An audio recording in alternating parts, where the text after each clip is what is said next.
Hello? Rick, good morning. It's Michael North calling from the league office. You guys get it all squared away? We do have a finished jigsaw puzzle, and I think we're pretty happy with it. All right, here we go. You open the 2021 season on Sunday, September 12th. Minnesota Vikings general manager receiving the 2021 Vikings schedule from the league offices, and we are here in the TCO studios to analyze it. I'm Paul Allen, Ron Johnson, Fox 9, Vikings Entertainment Network here. And we have a 17-game schedule this year. Once again, an extra game, and we're going to take a look at all of those games, offer up predictions, and we begin like this. The Vikings begin with 2 consecutive on the road. Home opener is Seattle. Cleveland and a familiar friend coming to town. All the way through the bye, then out of the bye you got Dallas and Baltimore. Ron, let's begin with the first 2 on the road. As you see the second half of the schedule, Green Bay twice in the second half of the schedule. But at Cincinnati and at Arizona to begin the season, what do you think? I think they're going to win to start off the season. The reason being is you have a quarterback coming off injury. You have some young receivers. Yes, we know Jamar Chase was the first-round pick. We know his relationship with Joe Burrow. But coming off of an ACL and that type of knee injury, you just don't know what week one's going to look like, if Joe Burrow's even going to be able to play week one. And if he is, that's what Zimmer's looking forward to as far as getting the quarterback off the spot. So I like them to win that game. Arizona, tough. You had J.J. Watt. You got Kyler Murray, a quarterback who gets out the pocket and runs well. But I think this team matches up well. Why? Patrick Peterson, coming from the Cardinals, can give the offensive minds a little bit of insight to what the defense is going to do. And then vice versa, defensively, he kind of knows what he's getting out of those receivers. That first game of the season, Cousins versus Burrow.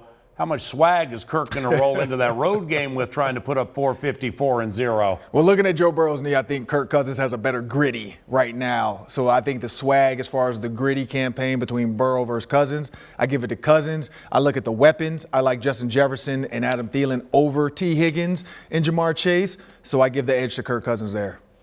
Okay, now the Minnesota Vikings have a very compelling and intriguing home schedule. It begins with the Seattle Seahawks week 3, but according to Ron Johnson, the most exciting matchup of the season is near the end. It is against the LA Rams. Why?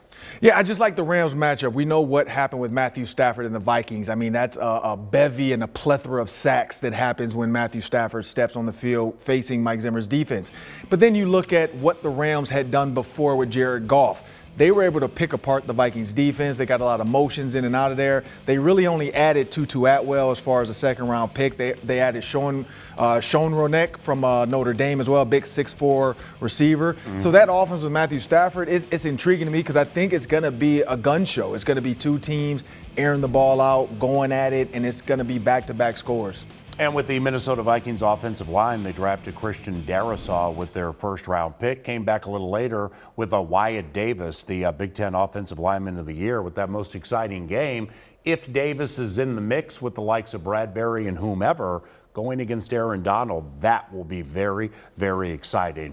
From excitement to intrigue, the most intriguing matchup on the Minnesota Vikings schedule features a familiar friend who now is a familiar foe.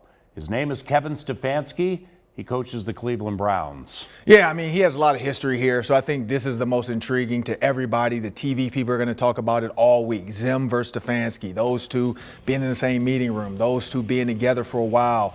You look at that offense, you look at he has a quarterback in Baker Mayfield. He has receivers.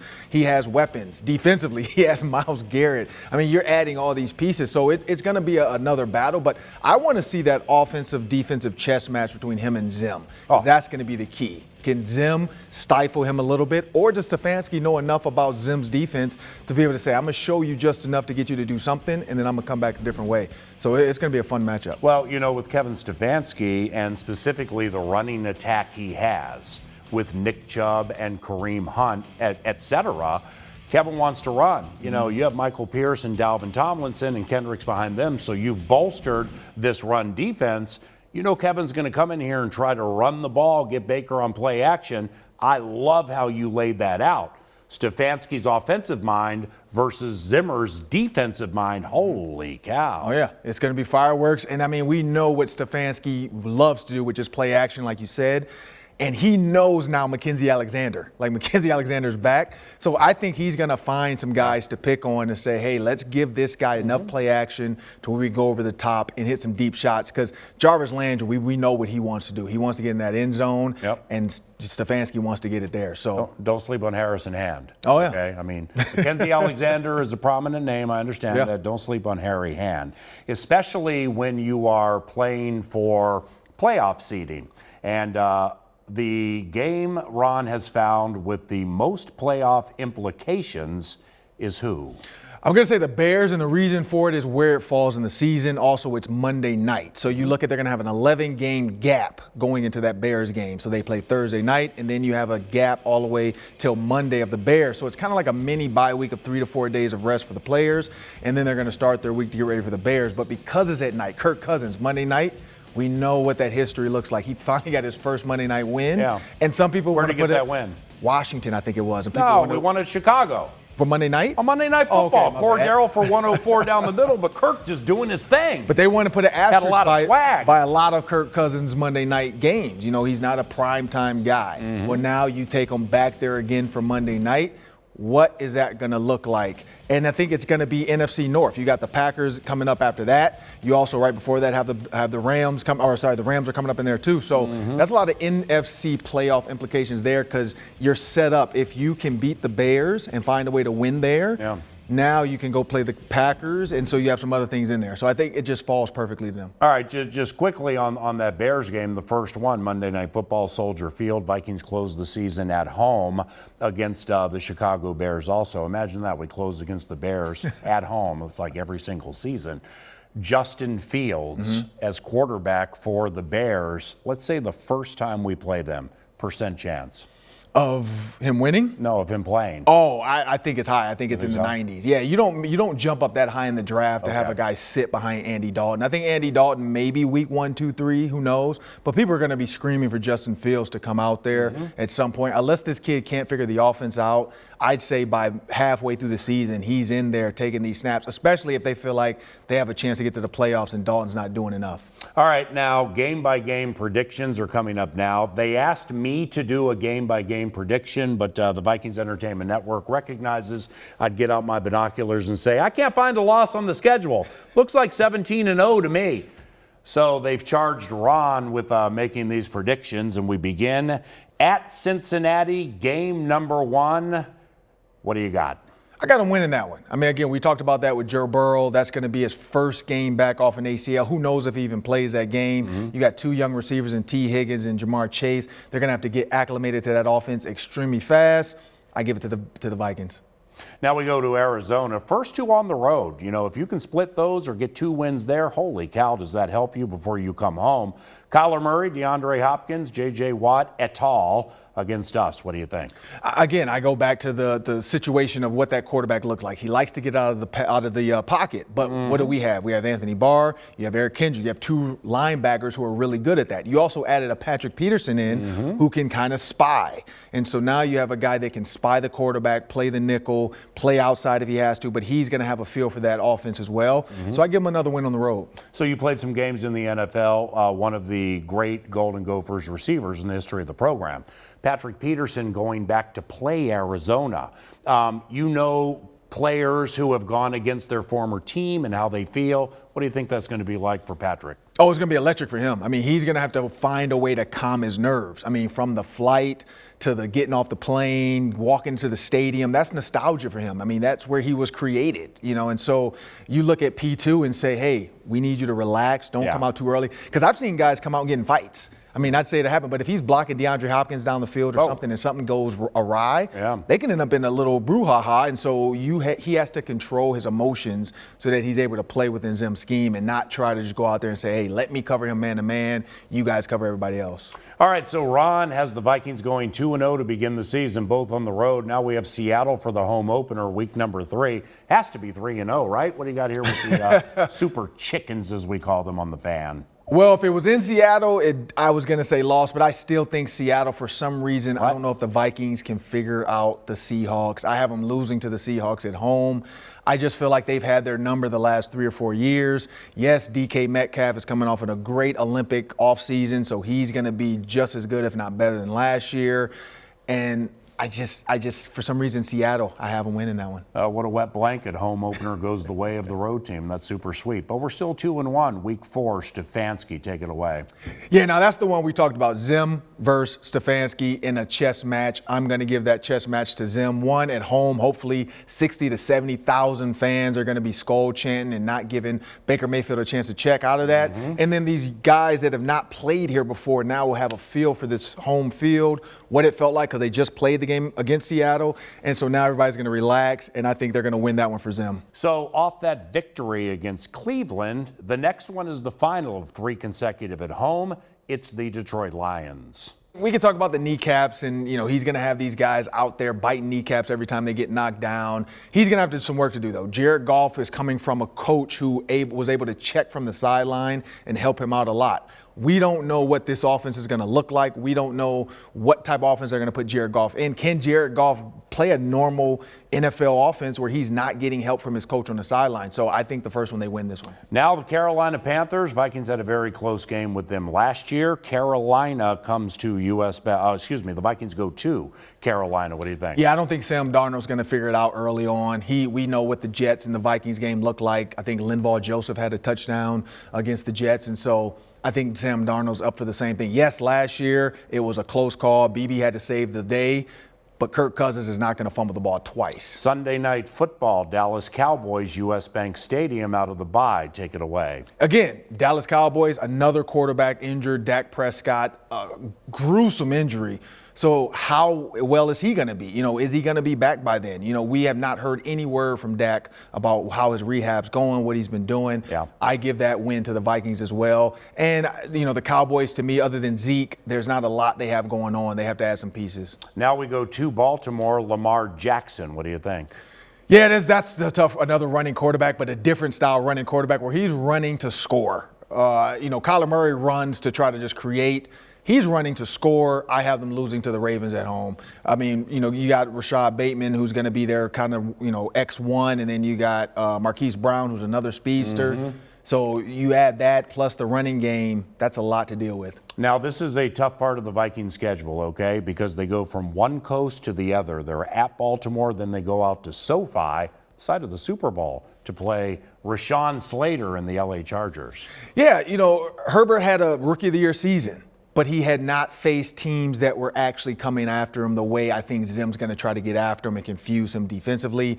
The Chargers as well. That's another team they traveled to play 2 years ago, and they did really well against them without some guys in the game. And so now if everybody's healthy, because that's going to be the big key to the schedule, health. Now we're kind of getting to the meat and potatoes of it. Are guys still healthy? Are they nicked up? What's that look like? I think the Vikings win. It is a coast to coast, but they're going to take a little break in Minnesota and rest up and then fly out there. Green Bay Packers come to US Bank Stadium, Week 11. Who will the quarterback be? We'll deal with that later. What do you think? Yeah, if it's Jordan Love, it's a win for sure. If it's Aaron Rodgers, it's a win because it's at home. What if it's Jimmy Garoppolo or Drew Lock? It could be with the Trays, but I think at home, the Vikings have done well against the Packers at home. You look at the crowd. Again, we keep bringing that up. There was no crowd last year. It was weird feeling. Hopefully, again, we pray that we get the 60, 70,000 fans back in the stadium. That's where we're leaning towards. The Packers here, they just don't have it. And again, I think there's other factors that there's going to be a cloud over this entire Packers season after this offseason anyway. So now you head back to the West Coast and you take on the San Francisco 49ers from 8-2, according to RJ. Tricky Niners, what do you think? Yeah, in my mind, I had this as a loss just because I keep going back to the playoffs, but it's what have you done for me lately? I think the 49ers are trying to figure things out. If you're telling the fans, I loved Kirk Cousins, that's my head coach, and Jimmy Garoppolo sitting there watching that, and then all of a sudden now you draft Trey Lance. If Trey Lance is not the guy and you took everything to hit a home run, and he's not your guy, I think you're in trouble. Even if he is starting by this game, I think Zim gets to him because this kid has not seen the speed of of any NFL defense, but the way Zim can put some stuff together. Like he said, he's going to create new things this year. He's learned some new tricks from last season. I'm excited to see what Zimmer does. Week 13, Ford Field, second and final game against the Kitties. Yeah, kneecaps are still intact. They win that. I like Dan Campbell might want to play by that time. Right, that's what I'm saying. I like Campbell. I like the mindset. I get it. I think he needs a speech coach, somebody to write out some of his speeches because it looks like he's freestyling sometimes. But the Lions, again, they lost some pieces. You lose Marvin Jones. You're trying to figure out, do we have a run game? What are we? Because we don't know what they are right now. They do have a really good tight end, but the Vikings have dominated the Lions. Again, Jared Goff came in. I don't think they get it together this year. Short week, Thursday Night Football. Steelers, former Vikings defensive coordinator Mike Tomlin, Big Ben, the steel curtain. Yeah, if there's any week to have a short week, it's after playing the Lions. Yeah. But the Steelers in a short week, I'm going to give that to the Steelers. Big Ben, you got Juju back. You got Chase Claypool, who had a great season last year. You look at their defensive linebacker, and Bush, and just the way those guys play. I mean, they play fast. Last year, they ran into a couple bad situations here and there, but I like the Steelers to win that one. And now a mini bye, 11 days to the next game at Chicago Soldier Field, Monday Night Football. Yeah, and this is the one, Monday Night Football. Can they get it done? No. Yes, they have 11 days off, but Monday night in Soldier Field, I think the Bears find a way to win this game. And I'm not even saying regardless of the offense, we don't know who's going to be, under center at that point, but their defense is just nasty on that field at night. From 10-4, we're going to be setting our pitching rotation for the postseason before Christmas, according to Ron. That's terrific. We're getting close to the end, the final 4 of the season. LA Rams here. Yeah, and there's the one. You got Matthew Stafford. They find ways to give him absolute havoc, and they create it. They get after him. They sack him a ton. Matthew Stafford is going to struggle because I think they're going to struggle as a quarterback, coach, head coach, and quarterback because they are so used to controlling Jared Goff, where Stafford is so used to just freewheeling it and doing whatever he wants. But I do think the Vikings can beat the Rams. Week 17 at Lambeau Field. Sounds like it's going to be cold. Yeah, and there's the split. They're going to split with the Packers, and the one to split is going to be in Lambeau at home. Again, like you said, it's cold. The one X factor could be there if it's really cold and bad weather. I give the nod to the Vikings with the run game, but we know the Packers added a run game, and I think they're prepared for this winter. And from 11-5, final game of the season, U.S. Bank Stadium, Chicago Bears are here. It's going to be Justin Fields against what? Kellen Mond as the quarterback for the Minnesota Vikings. From 11-5, we're already set, right? Yeah, this is going to be for playoffs. I think this is going to be playoff seeding. This is going to be where you fall in the NFC. They beat the Bears at home, though. If you look at the Bears and the way they're set, and then the Vikings, the way they're set last year and the years before that, it was always kind of a just win and you're in. Now it's going to be win and you're ahead of where you should be. I think the defensive pieces that were missing was huge. Like you said, getting 600 pounds of beef back in the middle with Tomlinson and Pierce, that's going to be the key for Zimmer late in the season, having those big bodies in there. And then you're going to have some of these young rookies, the kid from Pitt, the kid from Florida State, the DN. Those kids are going to be actually contributing by this point in the season as well. Great job, man. 12-5. Hopefully you are a soothsayer because that'd be a really good record. We appreciate you watching. On behalf of the Vikings Entertainment Network and Ron Johnson, I'm Paul Allen. That is the Vikings 2021 schedule release show. Thanks for watching.